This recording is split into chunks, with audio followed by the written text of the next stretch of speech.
the 1962, the big push year. This year they came with a first time with a gas gauge. They finally smartened up. And just the deluxe issues. They tripled their sales in 62 because of this. And how much was this car brand new in 62? 18 off the lot.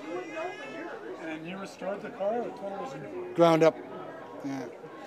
And what are parts for these like, Robert? Are they easy to find?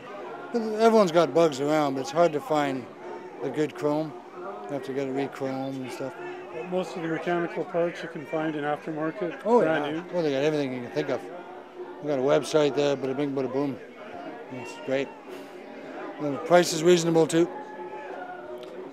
How much is this car, do you think it's worth now? I don't know, 10, I suppose.